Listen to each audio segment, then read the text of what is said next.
네, 안녕하십니까. 백기종입니다. 네, 오랜만에 이렇게 함께합니다. 영장이 기각됐습니다, 팀장님. 많은 분들이 네, 구속될 걸로 생각을 했는데 말이죠. 네, 사실은 이제 그 기각 사유가요. 예. 범죄 혐의 일부 사실관계가 법리 관련 다툼의 여지가 있다라고 보고요.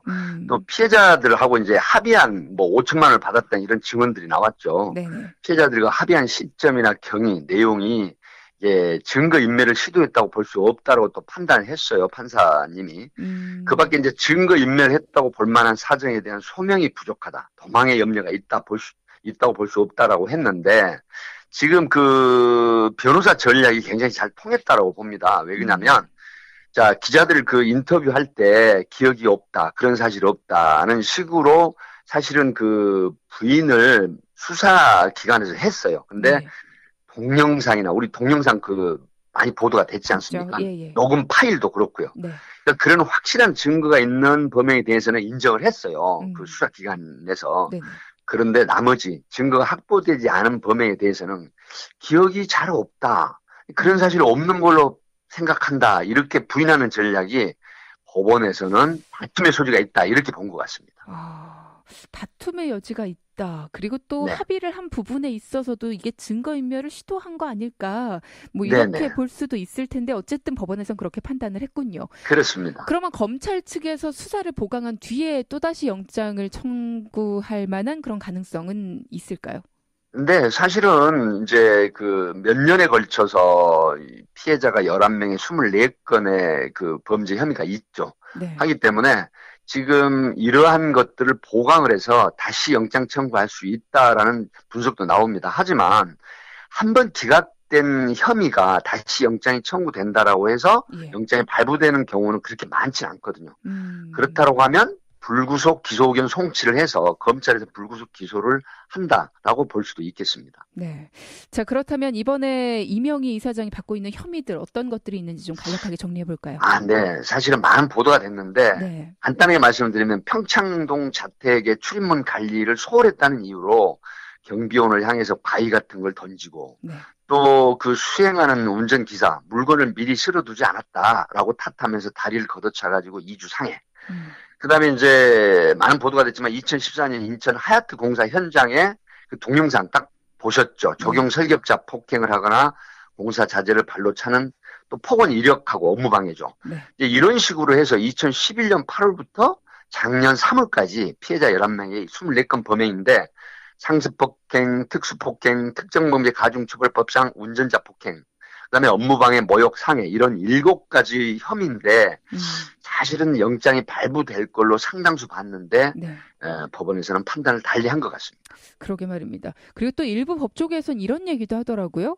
상습폭행이라고 하는데 상습폭행이 4년여간 24건의 폭행이 상습적이라고 보기는 어렵다. 뭐 이런 식의 이야기까지도 나오고 있던데 우리가 보기에는 음, 조금 인정하기 어려운 부분이에요. 네, 사실은 지금 2010 그 4년이라든가 예. 이런 형태 이후에 그 3년여간 보면은 상당한 그 문제가 좀 있었죠. 그런데 이런 부분들이 그 여러 해에 걸쳐서 건건이가 상습폭행이나 특수폭행 이런 걸로 좀 보기는 어렵지 않느냐. 음. 사람이 살면서 화가 나면 그런 행위를 할 수도 있는 거지. 이게 상습성으로 비추어 볼 수는 없다라고 보는 부분은 상당히 좀 애곡된 부분이다라고 합니다. 음. 왜냐하면 예를 들어서 분노 충동 조절 장애가 있는 그 어떤 일반인들을 보면 이런 경우가 다 상습 폭행이나 특수 폭행, 예를 들어서 뭐 위험한 물건을 던지거나 이런 형태로 또 상습성을 인정을 하거든요. 그렇죠. 근데 재벌가 사모님에 대한 좀 온정주의나 좀 특혜 어떤 그런 부분의 소지가 있다라고 하는 비판도 있습니다. 음. 드러나지 않은 부분까지 다 합한다면 뭐 거의 이런 일들이 이렇게 24건으로 머무를 수 있었을까라는 생각도 많이 들고요. 그렇습니다. 자, 그렇다면 이제 재판이 진행이 되고 나서 실형이 내려질 가능성에 대해서는 어떻게 보시나요? 네, 이제 뭐 많은 그 애청자분들이 아시겠지만 일반적으로 불구속 수사가 대명제죠, 원칙인데 네네. 하지만 경찰, 검찰이 수사기관에서 불구속으로 기소가 된다고 하더라도요. 예. 자, 이걸 보셔야 됩니다. 재판 과정에서 오히려 증거라든가 사실관계가 확실하게 입증되는 경우가 많아요. 음. 증거 공판주의이기 때문에. 네. 그리고 이제 수사가 시작되고 재판 과정에 이르기까지 피해자들의 처벌 의사가 철회되지 않고 명백하다라고 하면 네. 법정 구속돼가지고 실형이 선고될 수도 있어요. 음. 그래서 저는 개인적으로 보면 수사 겸직상이라든가 여러 가지 형태로 보면 이명희 전 이사장은 지금부터가 싸움의 시작이라고 이렇게 볼 수도 있습니다. 네. 특히나 특가법은 보복 범죄로 이어질 가능성이 있는데 피해자 보호는 안 해주나요? 뭐 이런 문자를 보내주신 분도 있으시네요. 예. 자, 그리고 또 이명희 이사장에 대한 이야기만 할 게 아닙니다. 어제는 또 이 소식도 있었죠. 딸인 조현아 전 부사장. 네네. 네네. 어떤 혐의로 조사를 받았나요? 사실은 이제 조현아 대한항공 그 전 부사장이 밀수 혐의 조사로 예. 받고 있는데 지금 세관에서 일산 협력업체 직원들 자택에서 2.5톤 분량의 그 밀수품으로 추정되는 압수품을 발견을 했습니다. 네네. 예, 그래서 발견을 압수를 했는데 이 2.5톤 분량의 DDA 태그가 찍혀 있어요. 근데 이게 DDA가 뭐냐면 네. 바로 이니셜로 돼 있는데 조현아 대한항공 부사장의 사실은 이니셜 명칭입니다. 그러니까 몇 년간에 걸쳐서 이제 해외에서 신용카드 등으로 구매해가지고 네. 국내에 들어와서 보관한 걸로 알려지고 있는데 사실은 정상적인 절차가 아닌 비정상적인 방법으로 들여져 왔다라고 하는 부분이 여러 관계자들의 증언에서 나왔죠. 예. 그렇기 때문에 아마 이제 이게 압수라든가 이런 걸 했는데 사실은 지난 5월 2일, 3일 조양호 회장 평창동 자택 그 비밀 공간을 압수수색을 했죠. 그리고 그 이후에 이제 인천공항 서비스팀이라든가 방화동, 그다음에 서소문 한진국제물류지점 이런 걸 했는데 네네. 이런 부분들이 사실은 관세 절차를 거치지 않고 포탈을 했다. 세금 포탈식으로 이런 형태로 조사를 어제 시작을 한 겁니다. 이 비밀 공간에 별다른 게 없어서 많은 분들이 도대체 다 어디 갔지 막 이랬었는데 근데 그게 결국 이런 이제 직원들이라든가 이런 데서 발견이 됐고요. 네네. 그다음에 이제 그 의전팀의 여러 가지 형태의 그 인지를 한 걸로 그런 약간의 그 증거들을 인지한 걸로 이렇게 지금 전원이 되고 있습니다. 네, 그렇군요. 이 조현민 전 대한항공 전무의 물벼락 갑질 사태 이후에 11개 정부 부처와 수사기관이 한진그룹 일가를 계속해서 조사를 하고 있단 말이죠. 네네네. 조원태 사장 이야기도 안 할 수가 없습니다. 편의도이죠. 네. 사실은 이 조원태 그 사장이 좀 여러 가지로 좀 복잡하죠. 95년도 미국 2년제 대학. 이게 힐버 컬리지라고 알려져 있죠. 네. 이때 졸업 인정 학점이 60학점에 이제 평점이 2.0이 돼야 되는데 예. 이게 33학점, 평점 1.67로 뭐 대학 다니신 분들 대강 무슨 얘기인지 아시겠지만 이 점수를 이수를 해가지고요. 97년 1학기까지 외국 2년제 대학 31학점 이수, 2학기 인하대에서 21학점 취득해서 전체가 52학점으로 편입을 한 점수인데 사실은 그 당시 한국일보 보도 같은 걸 보면 75학점에 미달을 한 겁니다.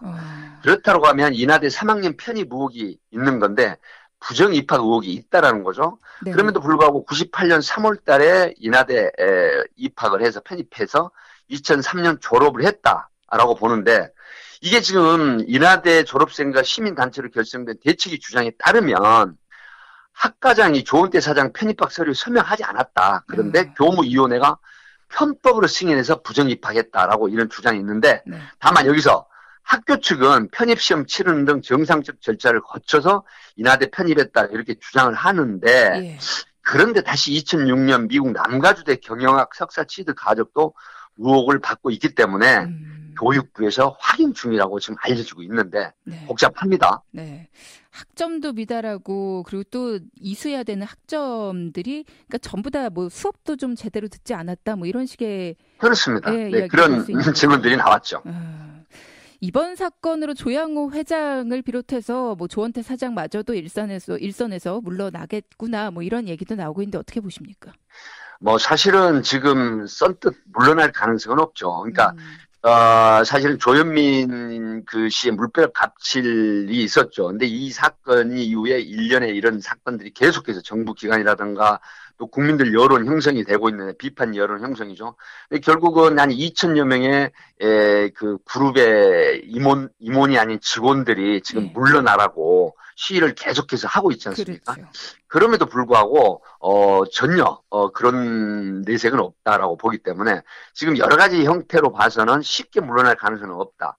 그럼에도 불구하고 조현민 물벼락 갑질 이후에 노블레스 오블리주 사실은 사회적 약자라든가 관련된 힘없는 사람들에 대한 행포, 갑질 이런 부분들이 결국은 비판의 대상이 되고 있어서 아마 조 씨 일가는 상당히 아마 부담을 갖고 있을 것이며 사회라든가 국가라든가 이런 형태의 불편한 그런 기색이 이제 역력해 보이는데 결국은 그 딸들이라든가 이명희 전 그 이루재단 이사장의 예. 그 사태라든가 이런 부분들까지 이어지고 있는데 경영 일선에서 물러날 가능성은 없다. 조은태 씨라든가 그다음에 그 조 회장이라든가 이런 예상이 됩니다. 그렇군요. 뭐 일각에서 제기되고 있는 이 조원태 사장이나 회장 같은 경우에는 물러나지 않고 계속 회사를 지킬 것이다. 뭐 이런 예상을 네. 해주셨고요. 그렇습니다. 이번 사건이 우리 사회에 주는 메시지 굉장히 강력하지 않습니까? 네. 네. 네. 간단히 좀 사실은 부탁드린다면, 네. 네, 잠깐 말씀을 드렸지만 정말 노블레스 오블리주를 가져야 되는 그런 위치에 있는 사람들. 그러니까 이번에 재벌가 사모님, 그다음에 사실은 그 로얄 패밀리라는 이런 형태. 그러니까. 사실은 국민들이나 그런 분들에게 어떤 그 입장에서 온정을 베풀고 그다음에 정말 인격적인 그런 휴머니즘을 발휘해야 되는 사람들이 오히려 갑질을 하고 네. 그다음에 그 어떤 유권 그다음에 그 경제력 이런 걸 과시를 하면서 힘없는 사람을 괴롭히는 형태가 결국 국민들의 공분을 샀죠. 그런 부분이 있기 때문에 이제는 이런 사건 이후에 이런 갑질에 위치해 있는 사람들이 아마 상당히 국민들이라든가 사회적 약자들 이런 분들에게 좀 형식상으로는 굉장히 잘해주는 형태로 되면서 결국은 긍정적인 어떤 교훈적인 사건이 될 수 있다라고 봅니다. 한동안이지 않을까 싶기도 하고요. 네네. 뭐 일정 기간 동안 살짝 눈에 보이게만. 그럴 가능성도 있지만 그러나 긍정적으로 생각을 하는 게 어떨까 싶습니다. 그렇죠. 네, 오늘 감사합니다. 많은 이야기 네, 나누셨어요. 감사합니다. 네. 네.